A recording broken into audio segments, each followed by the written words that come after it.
Just a few fellas on a podcast, riffing in the pitching jokes and sharing some laughs. Rob Ryan, Bedra, Jerry Bernstein. Ooh, they want to know if it's something, if it's anything.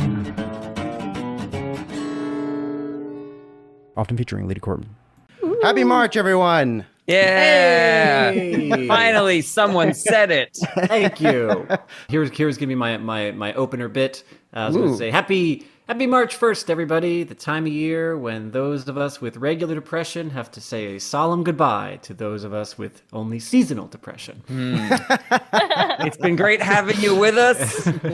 And just enjoy the world. I'll see you in November. Enjoy the next 3 seasons. Now that we're live to the world, how are our levels? They sound pretty good to me. What do you think? Meow. They jingled some bills. So that means good. I thought that meant emergency. Isn't that what that means? Oh, yeah. Look at that emergency. One of the cats was choking, but I did CPR. Oh, okay, good. Oh, that's great. There's a lot of flailing when I do CPR. The C stand for cat? Cat person. Resuscitation. Cat person resuscitation. How's everybody doing? We're Pretty doing. good. Leedy and I set the whole apartment up. We've been stockpiling wood and just like decorations. We have all these plans for when we let the cats out to the rest of the apartment because we want to make it perfect for them. I've installed this catwalk and these shelves and try to make it the right height. I've stapled pieces of old carpet to it so they can grip on it and feel more comfortable on it. But we were waiting to take them to the vet because sometimes the vet will be like, oh, you want to keep them in one room together for, while they're on this medication or whatever. So we were like, we'll wait until after that. And then we did it. And basically we set up the whole apartment just to find out that we're going to have to keep them in here another week because it is so traumatizing to give them the medication, one of the cats the medication, that it's going to just overwhelm them if we give them the rest of the apartment, as well as also twice a day I'm going to corner you, put you in a cat carrier, dump you in a tub, wrap you in a paper towel while you are fighting your heart out, and then force ointment into your eyes. I gotta say, the tub feels like an unnecessary step for eye ointments. Oh, believe us, we tried to do it in the room. He would run away to the other corner, and he's so strong. At one point, Brett caught him to wrap him in the towel so that I could apply the ointment.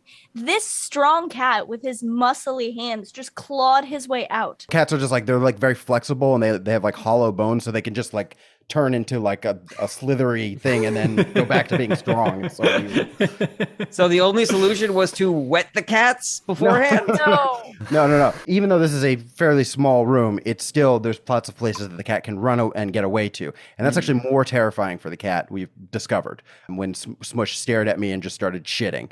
Power move. Yeah. I mean, that was when we almost were like, I guess he's just going to have an eye infection because I don't know if we could do this. I mean, it's been hours and hours yesterday. He's pretty good at going into his carrier. And I have, instead of just a shower curtain, I actually have shower doors.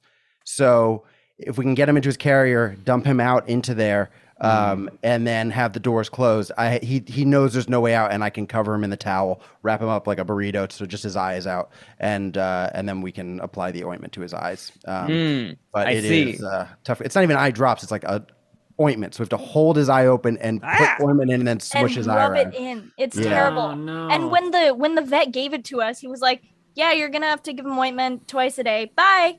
He didn't give us any instruction beyond that. He said it like it would be so easy. It's not even an eye drop. And it is the worst thing ever because our cats just hate us now. Oh, See, no. what I understood, because you said dumping them in the tub or something like that, and that felt to me like the tub was full of water. So you're just No. putting him in the carrier in the water, like a drowning simulation, The only way that we can get the cat to calm down is if we waterboard it. Yeah. Of course, obviously. That's where you get the good information. That's the same justification they used at Gitmo, There was this story that Louis C.K. I think was on Conan one time, and he was telling a story about canceled. And he had a dog that accidentally ate chocolate, and he had to try to do the thing. He's like, I have to just pour poison in his face, in his mouth, and whatever. And he's like, so I go to the thing, and I am just holding him, and I'm just pouring, and he's just He's like doing that. And then I try it again. He's like, I thought I was pretty clear earlier. I didn't like that. And then he puts it, he's like, I finally get it all down. And the dog looks at me. He's like, I don't know what happened to you, but this thing we got going on, that's over. It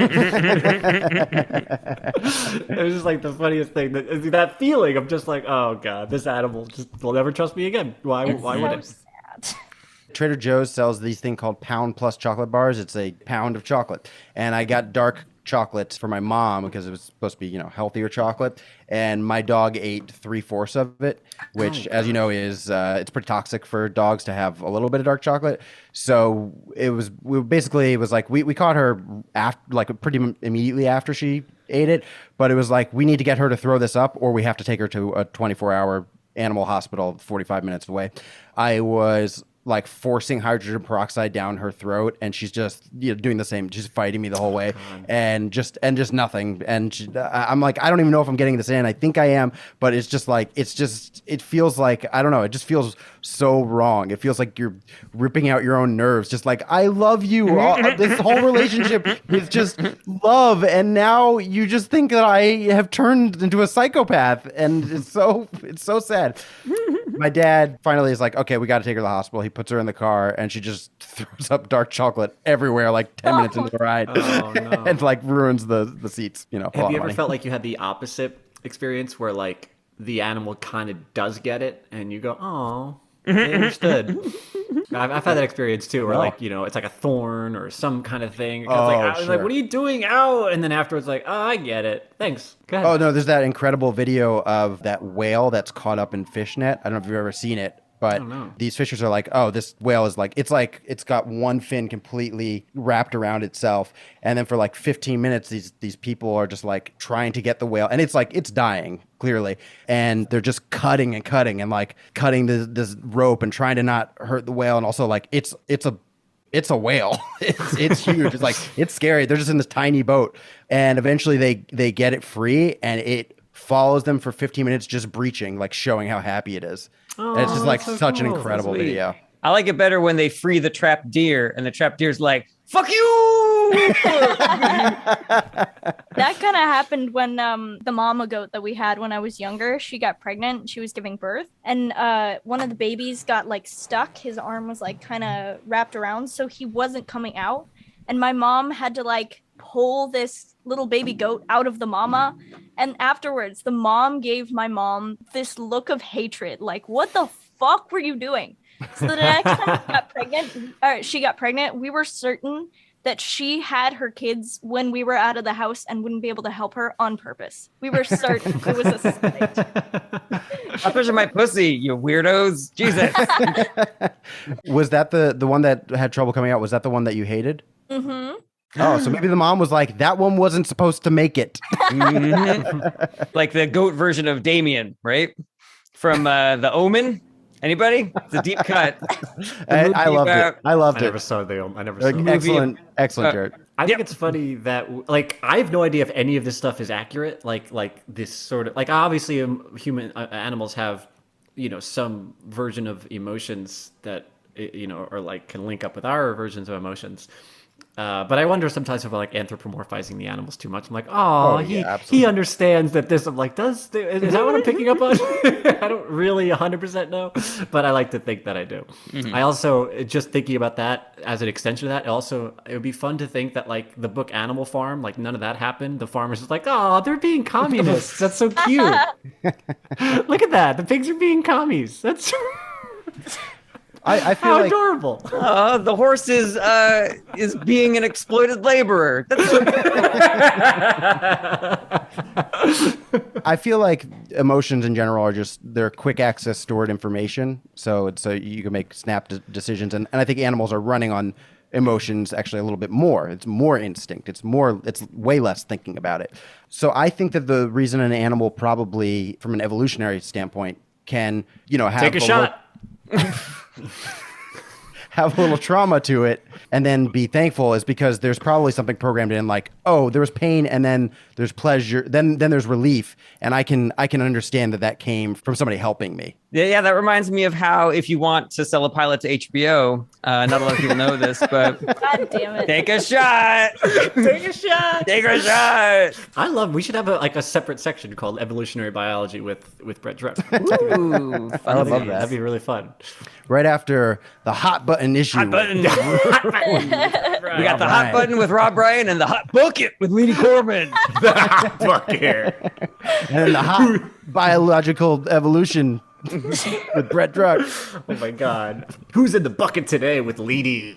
Speaking of the sort of, I don't know if you want to anthropomorphize animals or say that they have this deeper understanding, but when we were taking care of Kirsten's dog, Boca, I always wake up a lot earlier than Kirsten. So the way the morning routine would be, I would wake up, I would take out Boca, I would come back, and then I would hang out on the couch and play with my phone, read, do some work, blah, blah, blah. So the dog associated me with the couch. So when I was on the road, there were a couple of times when I would call and Kirsten would put me on voice on a, speakerphone. And she said that Boca would hear me and go and look at the couch to see if I was there. It was the cutest thing. And it was heartbreaking. Because I was just like, I'm not there. I'm sorry, Boca. Yeah. And also the dog was kind of saying you're a piece of shit. Wait, what? You're a lazy piece of shit. It was like, she's couch. She's smelling the PlayStation controller. Like, is usually here? He's looking at all the weed stores. Like, he's not here. Getting high. That's weird. I just want to read one comment from Steel Mold. It says, "Hey guys, pigs are making a power play for a fascist regime. Farm life." Adorable. Here's a funny thing to happen. What's going on with you, Jarret? In Farmville. No, Farmville / Animal Farm. Animal Farmville. Animal Farmville. Animal Farmville. Yeah, oh no, what happened? My pigs took over. they ousted me. I'm no longer the farmer. That's so wonderful because it's like there are these games like Civilization where you do things like you research and you eventually grow a society from the Stone Age to the space race. It'd be so great if you just did a Farmville, but like your progressions were how closely the animals were turning into capitalism. I love that idea. So, Brett, thank you for asking. Nothing really notable since I've seen you guys last, but I wanted to tell you guys about a secret journey that I've been on for the past 3.5 weeks, which is that after Kirsten and I had our anniversary, we went to the musical, but then the next day we had a high day at the movies. I took like a pretty significant amount of weed edibles and I did not feel it as much as I thought that I should. And so I was like, you know what? I'm going to go on a self-imposed potency break, which is 21 days. And so for 21 days, I was not getting high at all, guys. Whoa. Wow. Can you believe it? You've seen me. You've seen me multiple times, Mm-hmm. And you ever see me shake? No. No. Single move. move. A little bit of a bummer, but other than that, you've been fine. You seem a lot more with it. Well, joke's on you because my potency break ended on Sunday. Seemed. In the past tense. Yeah. No, I don't think that I noticed any appreciable difference that I can tell from, so that's great. How did it feel? How do you feel? How was the high after the 21 days? I think my tolerance went down a little bit, but it's still a little too high in my opinion. Mm-hmm. I one time when I was drinking still, I had to give up drinking for a medication for like a month. And the entire time I had friends who did not drink who were like, oh my God, you're going to feel so great. You're going to feel so much more energy. You're going to feel wonderful. It's so better for your health, blah, blah, blah. And the entire time, my whole instinct was, I really like to have a beer right now, And that was kind of my feeling was I was not like, craving like, train spotting, ripping the doors off the hinges. I was just like, now would be a great night to get high. I don't have anything else to do. No, I guess I won't. It was not, I wouldn't say that it was, a positive experience in that light where I was like, oh my God, I can see so much clearer and I'm thinking, blah, blah, blah. There were just like nights when I was like, I like to get high. And then I didn't because I couldn't, Speaking of which, Leedy and I started watching Euphoria, which we're enjoying. There's drugs in that? There are quite a bit of drugs in that, and they do. So far, they're doing a very good job of, as a former opiate addict, they're doing a very good job of that mindset and how you get into that, and just the desire to shut things off for people whose brains are too active or overstimulated. They definitely are nailing that. But a lot of dicks in it, and almost every time that we see a dick, Leedy goes, "Did you know in the first 10 minutes of an HBO?"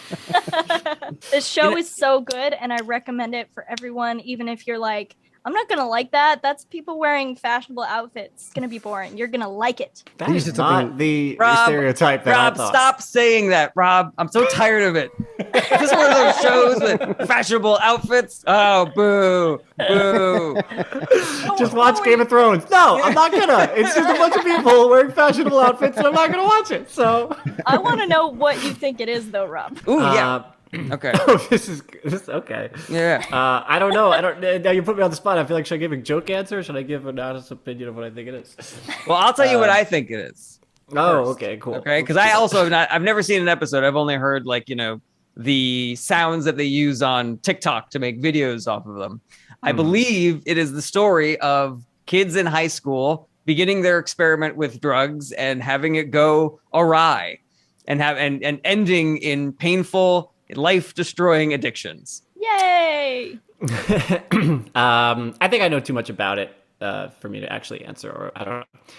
I think it's shot with some surreality aspects to it to sort of heighten the emotional experiences of the characters. I think it's probably a mix of high school melodrama with some, other real world drug-induced, situations to kind of give the TV show a little bit of a grounded sensibilities, but probably at the end of the day, it still gives into its more facile tendencies to just be like, hey, let's have fun with, silly sex dramas and whatever. So it probably scratches an itch that younger generations looking for, both still being able to hide behind the idea of it being high-minded while pushing Zendaya, who's a wonderful actress, and she's probably carries the show to some degree, I'm sure. But anyway, that's my. I actually think that Zendaya is the least interesting part of the show. Hey, absolutely. Yeah. Oh, yeah. It's shot really well, and there's a lot of really cool cinematography and editing and storytelling techniques. But I appreciate it a lot for that. I'm obviously less invested in a high school story, but I'm still enjoying it quite a bit. Rob, it made me laugh when you were like, it's grounded in reality, because it made me think of a TV show that is not at all about current events, but in order to make it feel more grounded, they always have one character mention something in the news. And you're just like, it's so just like current, you know what I mean? So just because it's like, hey man, Ukraine, right? Anyways, want to do Molly later?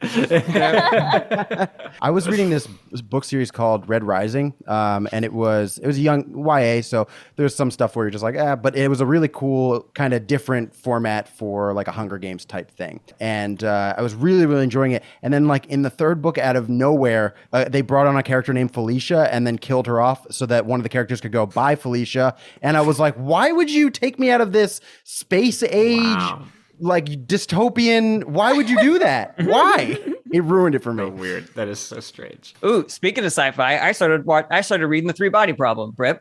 Ooh, how are you liking it so far? I like it so far. I think I'm in like 70 pages so far, something like that. Okay, yeah. It's very confusing for a while.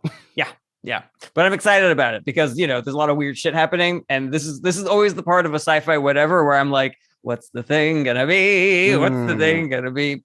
There was this. That's the right place to be at. There was this very popular self-published sci-fi series called Wool about we've destroyed the Earth and we have to live in these silos that go like hundreds of feet down, and it's just like big old spiral staircases going down different levels. And at the very first thing that happens in the book is somebody goes outside and they die.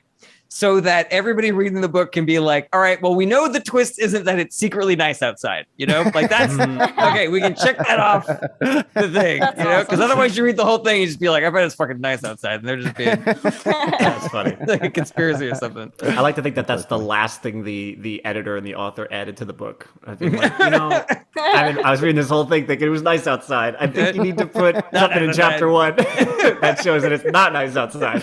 Are you sure? I don't think people are going to read it that way. I think everyone's going to think that. But even then, when that person died, I was like, I bet something else killed him. I bet it was something else. I bet there's a sniper out there, but it's really nice outside.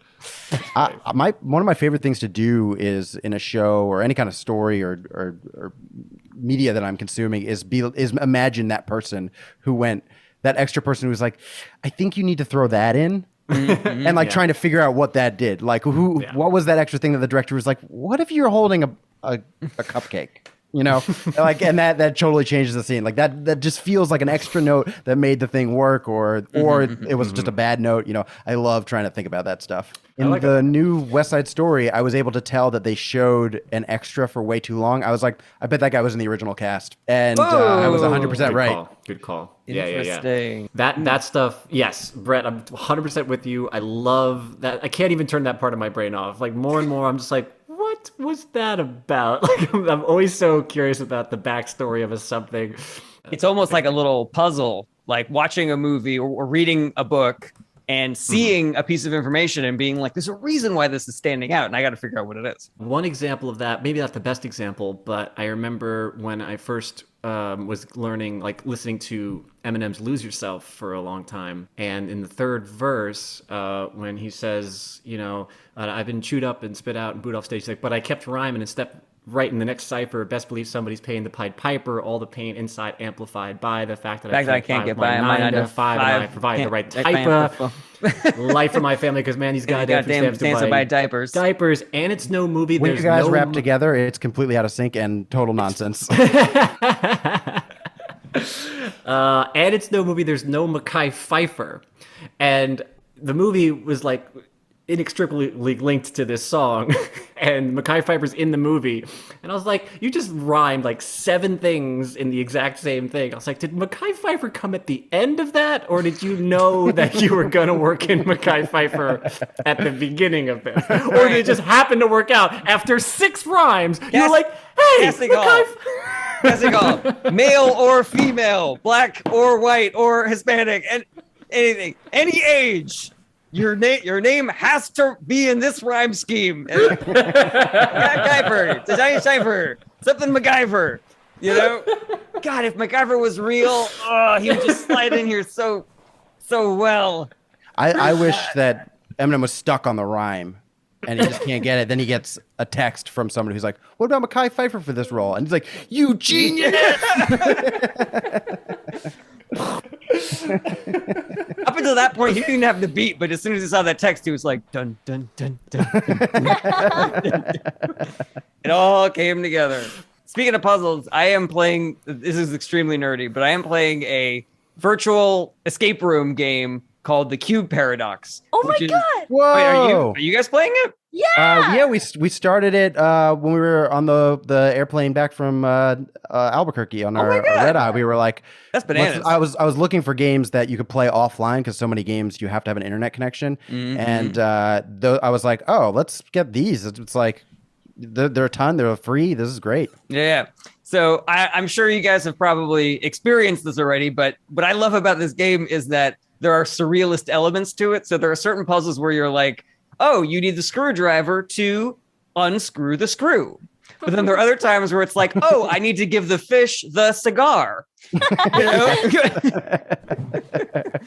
And it's like, oh, I need to change the channel to 3. And then when it does, like a hand pops out from behind the television and gives you an egg, you know? Yeah. And it's like when you don't get a puzzle like that for a long time, and then you figure it out or you look it up on a walkthrough and you're like, oh, I was supposed to turn off the dead body. Okay.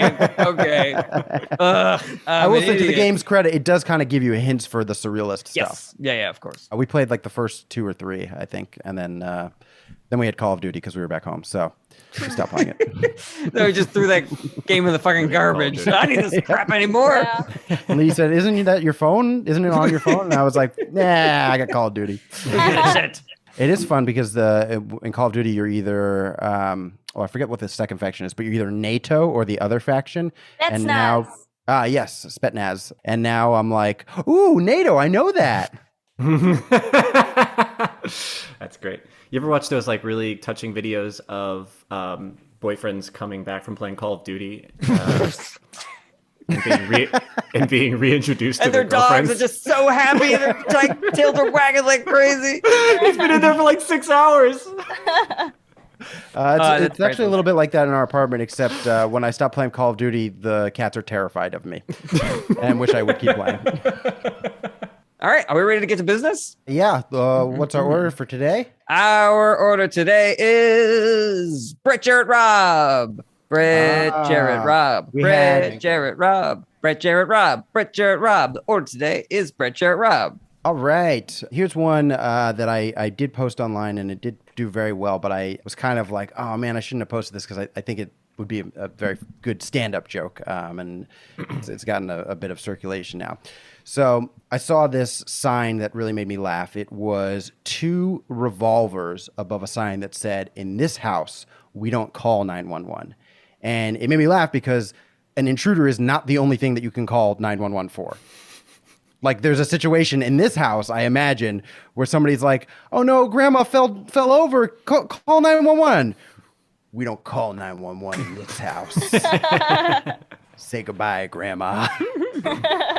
Yeah, so that really tickled me, and I think it would be a fun premise to play around with. I love it. I did see you post this, and the visual was like just choice. It was great. Maybe the little tchotchke element to this is important to note, because when I saw it, I was like in that little wherever you were in Texas, probably somewhere at a gift shop, and it's got this thing that you would buy and hang up, or you would buy ironically because you got it from Texas or whatever.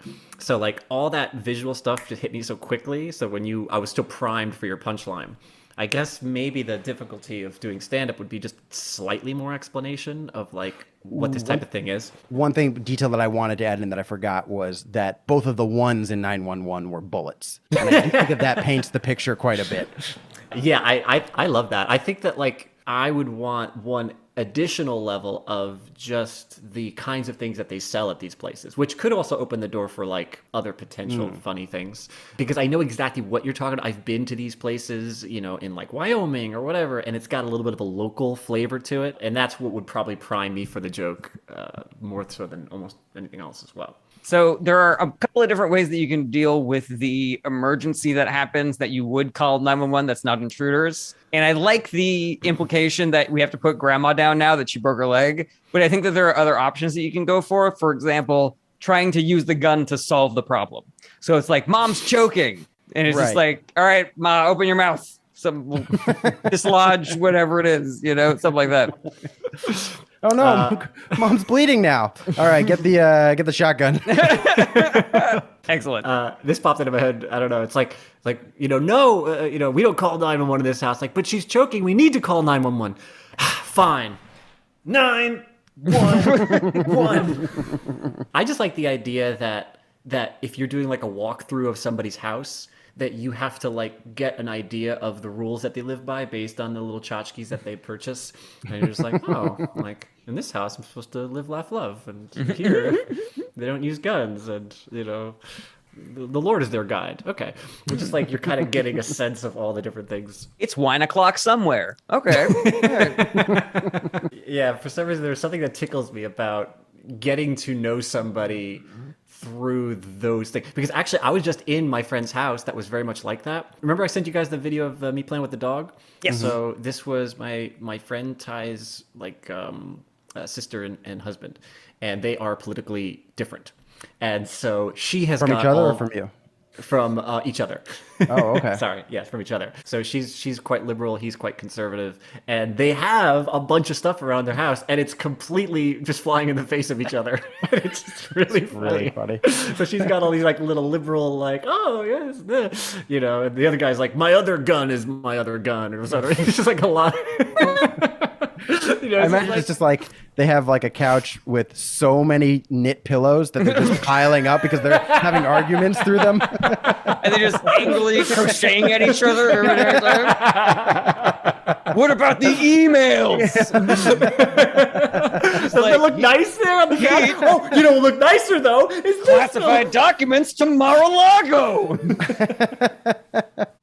What else would you call 911 for? A fire? Oh, that's great. Yeah, I like that. If someone got poisoned, fire, if they hurt themselves, for sure. Yeah, I like the fact that if it was like a robbery. But yeah, robbery is a gun people might naturally you know, I think I mentioned this problem last week. Like the grandma thing was so funny to me. That was just such a perfect way to like to deal with that problem. And the fact you don't even mention what you're going to do with the gun. You're like, well, you're going to shoot grandma. Like that's the way you're going to. Yeah, do it. It's funny. I felt like it was obvious that was what I was saying, but based off of the comments, like I would say 80% of those comments were making the joke that I thought was already implied. Like they were all like, "Oh, I guess grandma's not going to be around for next Christmas," and I was like, "Yeah, it is the joke." Cock's gun. Can we not put 1 + 1 = 2? Do I need to say the equals 2? Yeah, that's so annoying as a comedian. Yeah, but great for my engagement. So that's true. I'm going to leave out more obvious things.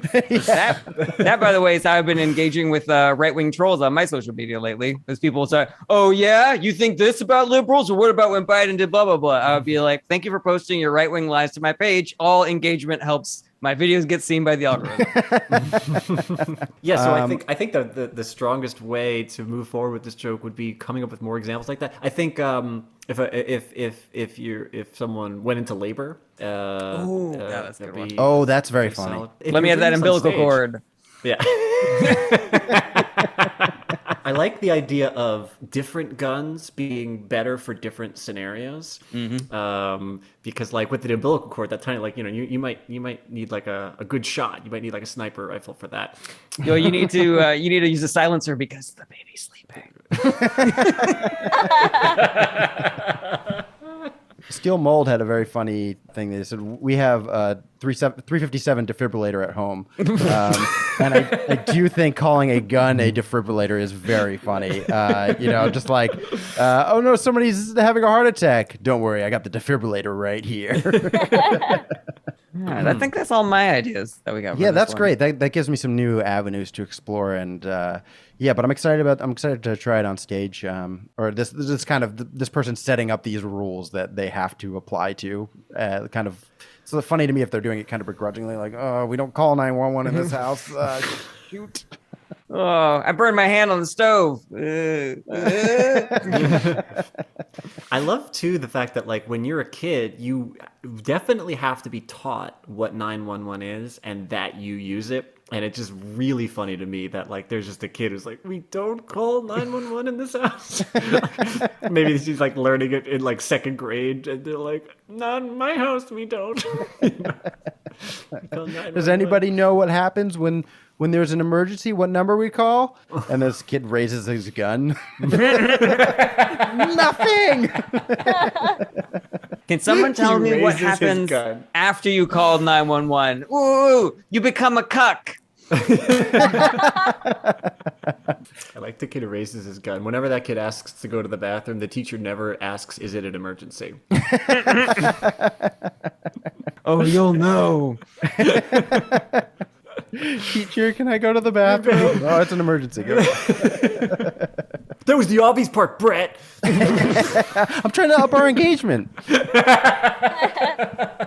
All right, thanks, guys. If we're not pressed for time, I did have something I meant to mention in the catch-up, which is just a thing I'm curious about. Ooh.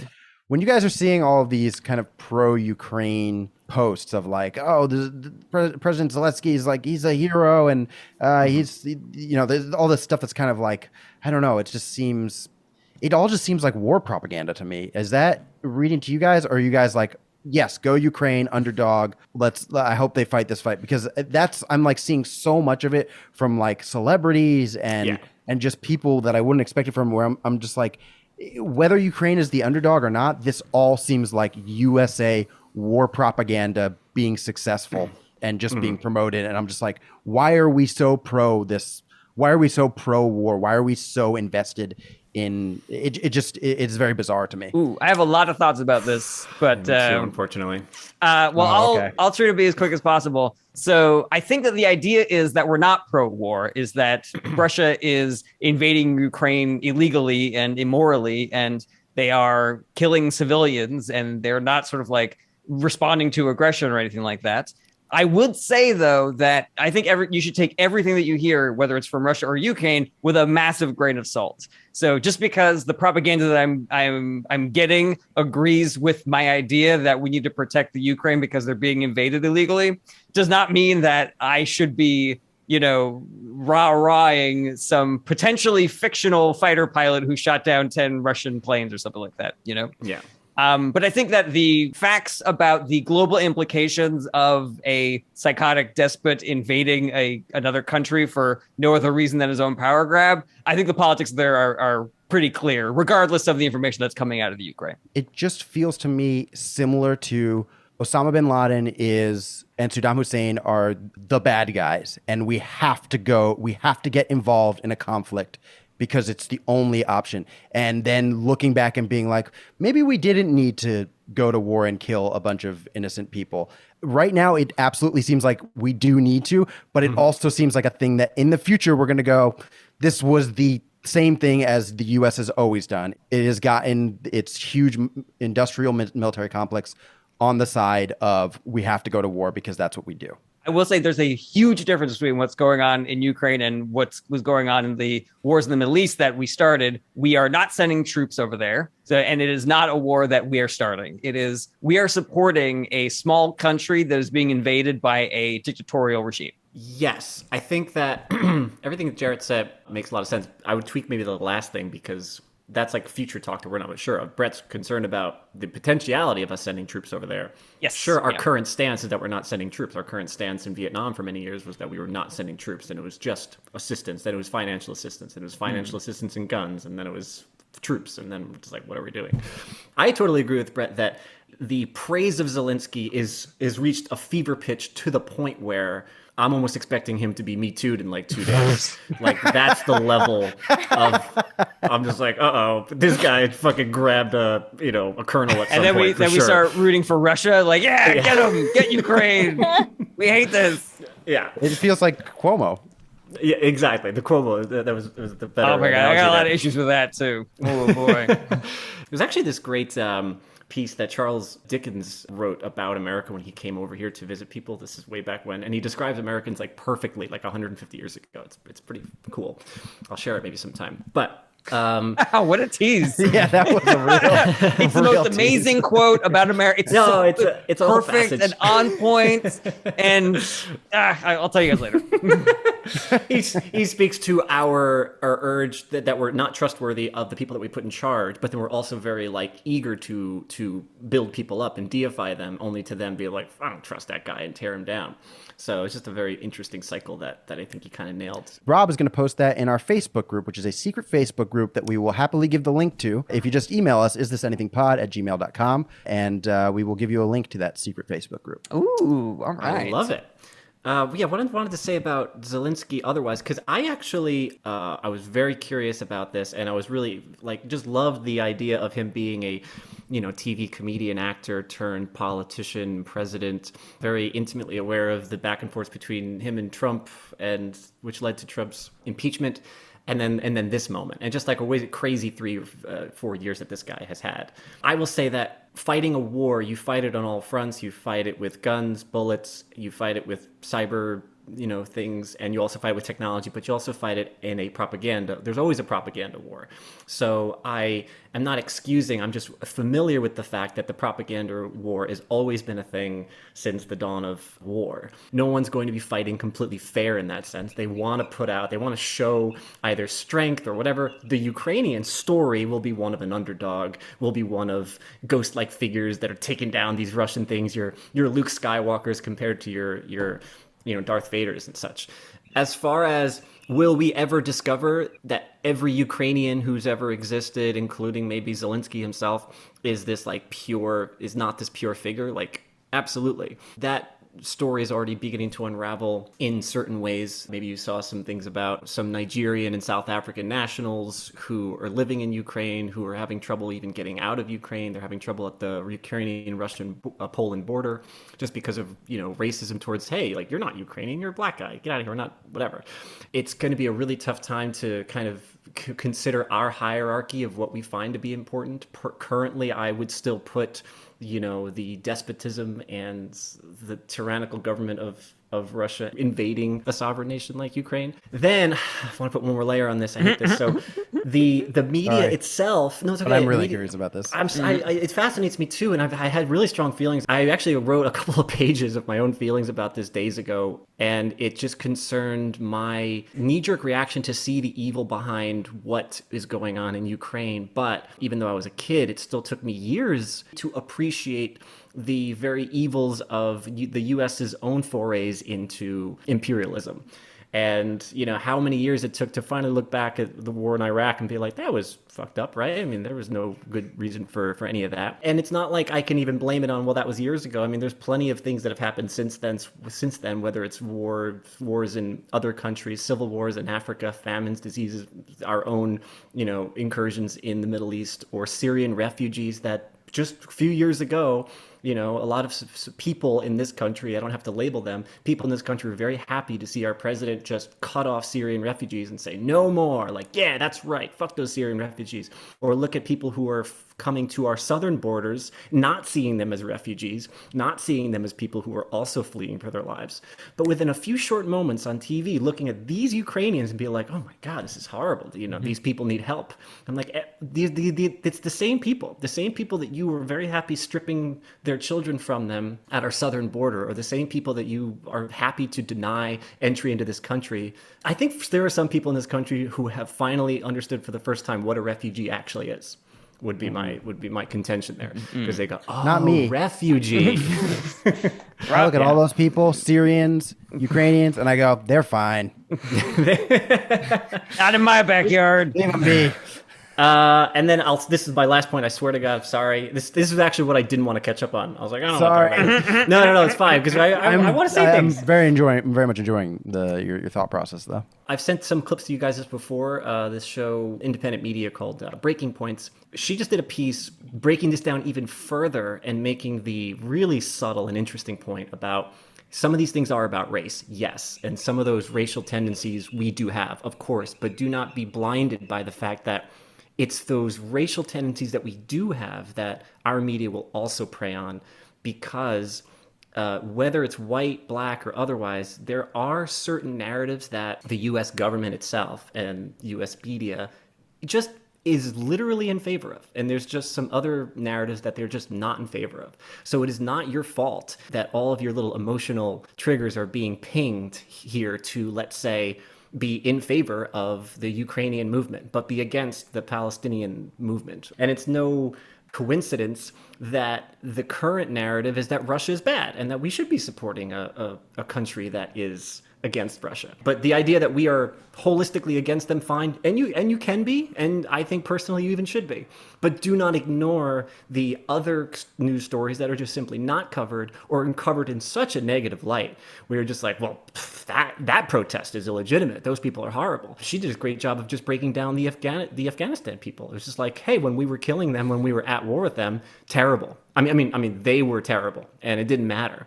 But there was a brief period of time when we were leaving Afghanistan, and now all of a sudden it's like, what about those Afghan women? I mean, what's going to happen to those girls? What about that Afghan soccer team? For a couple of months there. And now that we're just starving their country with our own sanctions, all those deaths are just, again, mitigated, because it's like, well, let's not talk about that for the moment. So anyway, it's just, it was a great piece. I did not even do it justice. This is Breaking Points, Crystal's little section, which I was like, oh God, it was almost hard to watch because of how on point it was. Whew, so sorry about that. Oh boy, Rob, you look 3 pounds lighter. And you look awake now. Yeah, I am super awake. Anyway, just like suddenly, woo, okay, yeah, let's get into this, guys. Well, thank you for answering my question and more. Sorry, go ahead, Jarret. No, Rob, it's I don't think we've ever talked about politics, and I've agreed with everything you've said so much. Oh, great. It's just like I'm so there with you on every one of those things. And you actually brought up a really good point about how, yes, we might be seeing propaganda from the Ukraine, but it's probably because we finally wised up to Russian misinformation. And yes, propaganda is not a good thing, but sometimes you have to fight fire with fire, you know? And so, Or a gun. or a gun. This house we don't call In this propaganda. house, we don't use propaganda. Just to put one more thing on the pile, the fact that we actually have a coalition of people who are all doing sanctions as opposed to having to string together places like Micronesia to justify invasion. And I lost Brett. I don't know why he sat through all your bullshit, Rob. Great bit, Brett. Hilarious. Thank you. Thank you for letting me know where you guys are at. I was really curious to hear your thoughts. And next up, we got Jarret Bernstein. All right, Jarret Jarret Bernstein. Okay, so I brought to you guys previously a bit about how there are some passwords that I don't really care about, where I'll get like a notification that's like, you know, your Netflix password has been compromised. And I'm like, I'm not really concerned with what, you know, a hacker's going to put on my queue. You know, it's like your Pinterest has been hacked. And it's like, I don't really, what are they going to do? Put a pin in terrorism? Like, I don't really care. And I had another idea of that because I noticed that no matter what app I use, there's always a little pop-up screen that's like, would you allow notifications? And I'm like, I mean, I can understand how you'd want that for certain apps, but like some of them, I'm just like, I don't think IMDb, the app, needs to be push notifications. Like I was having lunch with a friend of mine, and all of a sudden it's like, boom, boom, Matt Dillon was in The Outsiders. Like, all right, I wasn't talking about that or anything, but you know. That premise doesn't need to be, I mean, it could be attached to the other one, but it's a completely separate premise, very relatable. Just that all apps don't need notifications to sum that up like easily. I love that. So yeah, I would say that it doesn't, the other one doesn't need to be attached to it at all. I mean, I like them together because I feel like they're similar vibes, you know? Like I feel like when we were on the road last time, Brett, you had all these jokes in a row that were either about like your food opinions or like just like specific opinions that you had. And I liked that thing about stand-up. You know, I like crafting your set that kind of like things sort of like related ideas kind of blend together and then ideas can kind of like lift off to the next bit, you know, that sort of thing. Absolutely. Yeah, sure.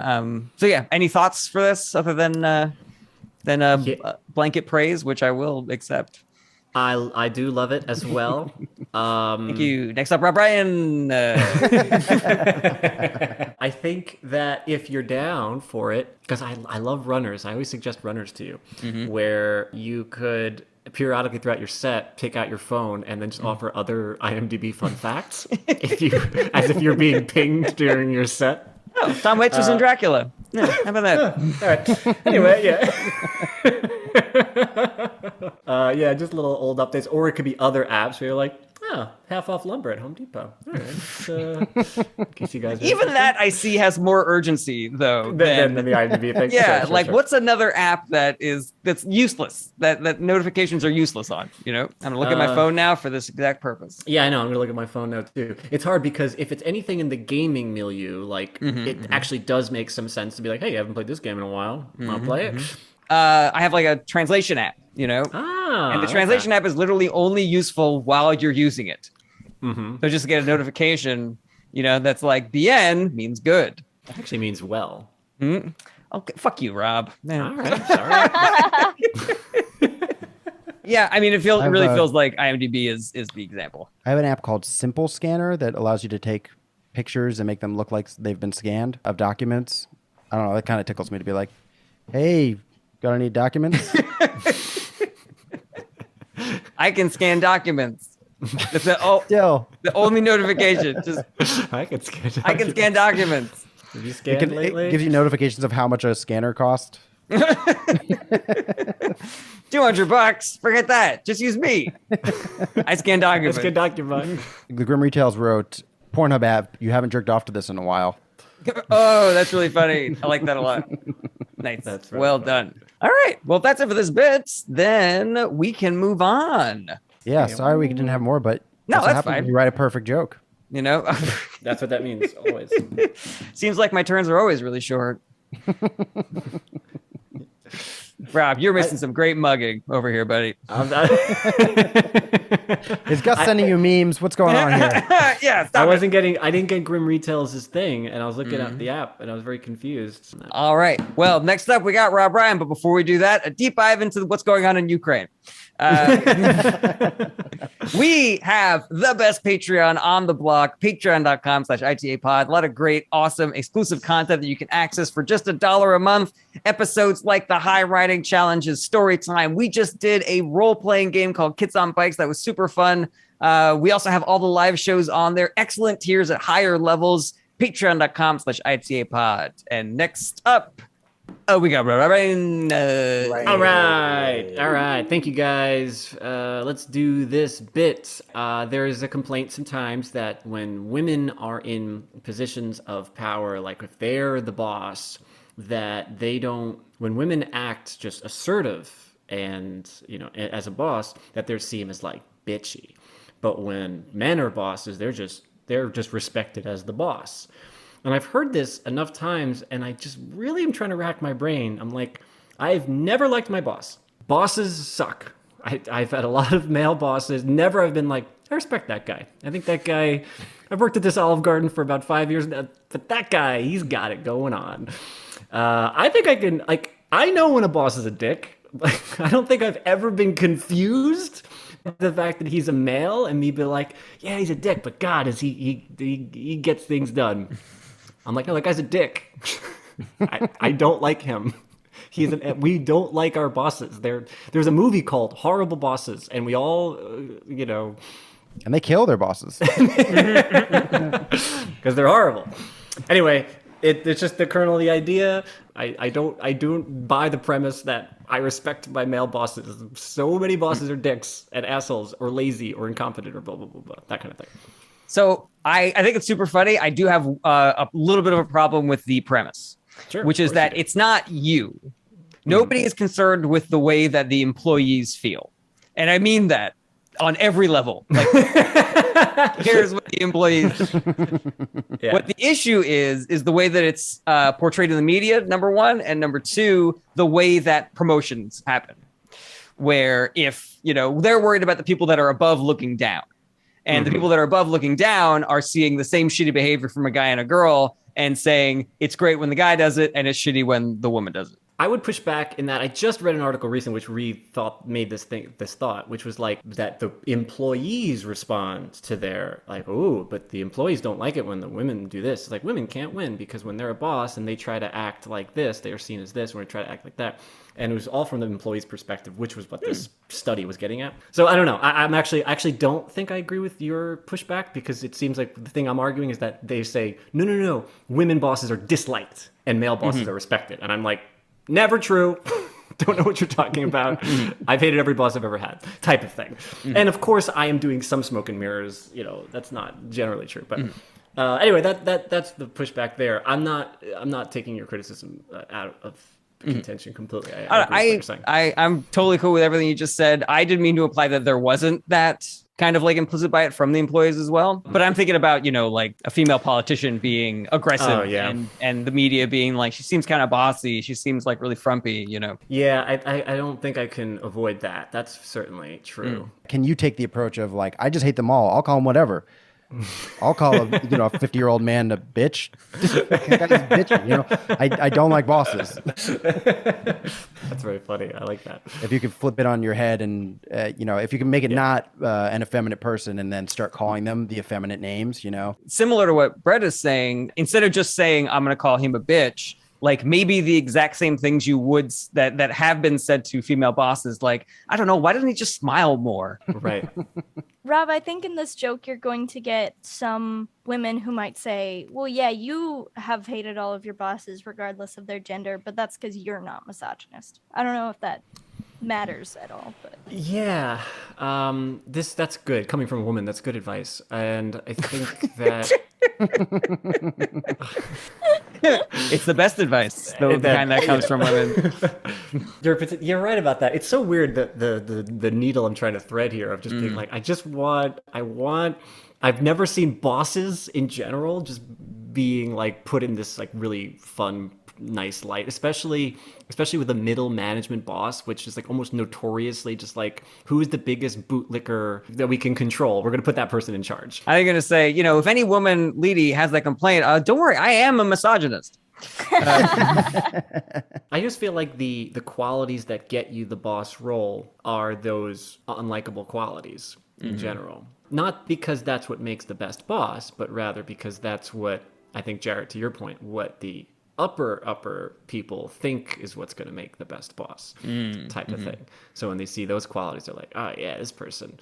Ooh, Yeah. what if you did like you're trying to be woke about hating your boss? So like when the guy boss schedules you on the wrong shift, you're like, that fucking piece of shit. But when the woman boss schedules you for the wrong shit, you're just like, she is just such a good representation for women achieving powerful positions. Just wish that she had scheduled me for the right day. And I'm glad that she's in the position to do so. Just to reiterate, Rob, your premise is that bosses suck. So it doesn't matter what way you're describing them. Yeah. If I were to get, I think when I originally had the idea, which was a while ago, I was more offended by the fact that people think that I can't tell when my boss is being a dick. Like as if I'm just like, so I'm almost stupefied and charmed by the fact that this male boss is being an asshole. And I'm just like, yeah, guy, he's assertive. And then the woman's being an asshole. And I'm like, wow, that is really bossy. What a bitch. I'm like, I've never liked my bosses. When my boss is being a dick, I'm never just like, oh, well, tough but fair. Like, that's what a guy's got to do. Can you give me an example of a boss that, like, specifically to you, did something really dick? Most of my examples or experiences have come in the form of just being incompetent and then not being willing to accept that incompetence and like putting the blame on other people as a result of that. And you're just like, I know what you did wrong. And that's where most of my examples come from. Now that to me gets into a pretty funny territory where you're like, I had a boss that one time, he put chicken grease all over the keyboard because he was new and he acted like it was our fault. I wasn't like, wow, that guy's he's a leader. Yeah, that is really funny. I like when that. the person's like clearly wrong about that. And then I see the dick through them pants and I'm like, I can't stay mad at you. I don't know. We're getting too in the weeds here. I don't know what's funny about this. Maybe this is nothing. Oh my God, it finally happened. This is nothing. This is nothing. We should all have balloons in our houses. And but like in The Dark Knight, no, we can't trigger our own balloons. Only another person can trigger someone else's balloons. Deep cut Berenstein today. Thank you. I love it. An obscure movie called The Dark Knight. Well, that specific plot device. I'm calling it on my own joke. I'll think this through more if there's some other stuff. But I appreciate it, guys. Thank you so much. Sorry we couldn't write your joke for you, Rob. Man, Brett's being a really assertive leader, and I appreciate that. All right. Well, I want to check in with some highlighted comments. Check in with quick. the highlighted comments. That's what Brett is doing. Jensen and Lewis watched The Shining before I read the book, and the furries really confused me. Ooh, I have not read the book, and so I'm confused by that comment. Oh, the furries in the movie. Do you guys remember? There's a shot where Shelley Duvall's character is running around and she's finally seeing all the ghosts and shit. She's completely fucking losing her mind, and there's like blood coming out of the elevator, and she's like, ah, ah, ah. And then she turns a corner, and there's just a dude in like a monkey mask is like blowing somebody, and he just looks up and you just see the monkey mask person. She's like, ah, ah. Ooh, I can solve this. This is one of those things I like to figure out what happened. They had an extra mask. The extra nobody wanted to volunteer to be the guy blowing. So they were like, well, do we have anything in props that we can put over his head? And they had a monkey mask. He was like, Stanley Kubrick was like, fine, do that. That looks weird. I like it. That's great. People have written books and entire documentaries about that movie, The Shining. And Brett's like, nah, I got it. I can bring it. Just give me a second. I'm right. I love that.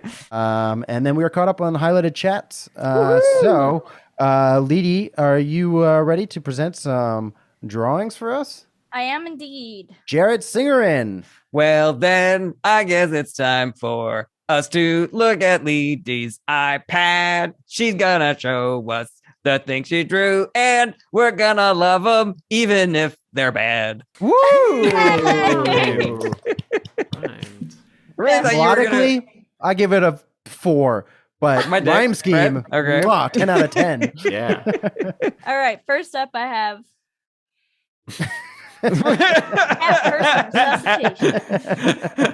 That kind of cat's totally fine. Now, this is definitely not Brett and I's cat because That he is- needs to get the fuck out. That is Smush getting a belly rub, right? Yes, Yep. indeed. Mm-mm. Then I have the hot butter. Yeah. Then I've got Jarret. Is that you? I don't know exactly what Luca looks like. Oh, Poke did not look like that, but Poke. that I is, love that dog. it's a great, cute dog. I like it. Thank you. Yay. Then I have, I think my water just broke.